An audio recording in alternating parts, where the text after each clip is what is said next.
હાલ ઉત્તર પ્રદેશના મથુરાથી એક હૃદયદ્રાવક સમાચાર સામે આવી રહ્યા છે, જેમાં શનિવારે ગામની ગૌશાળામાં 13મા દિવસના ભોજનમાં બચેલો ખોરાક ખાવાથી 10 ગાયોના મોત થયા અને 20 અન્ય બીમાર પડી ગઈ છે।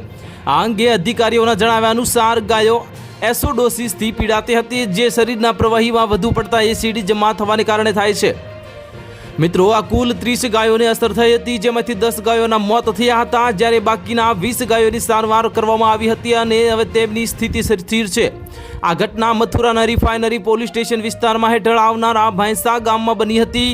અહેવાલો અનુસાર 20 મેના રોજ ગામમાં વડા માટે હવે જે 13મા દિવસનો સમારંભ યોજાયો હતો। સમારંભ પછી હવે મોટી માત્રામાં ખોરાક બચ્યો હતો, જે 22 મેના રોજ એક કામચલાઉ ગૌશાળામાં ગાયોને ખવડાવવામાં આવ્યો હતો। ખોરાક ખાધા પછી ગાયોમાં એસિડોસિસના લક્ષણો દેખાવા લાગ્યા અને તેમની સ્થિતિ વધુ ખરાબ થઈ હતી।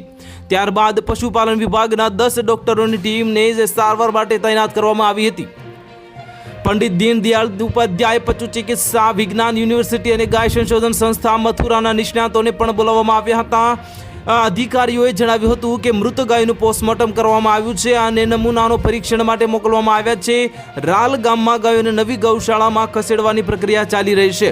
તો હાલ માટે આટલું જ। મળીશું નવી અપડેટ સાથે। જો તમને અમારા વિડીયો પસંદ આવતા હોય તો વિડીયોને લાઇક કરી દેજો, ચેનલને સબસ્ક્રાઇબ કરી બાજુમાં આવેલા બેલ આઇકનને દબાવી દો, જેથી તમને આવા સમાચારની અપડેટ મળતી રહે।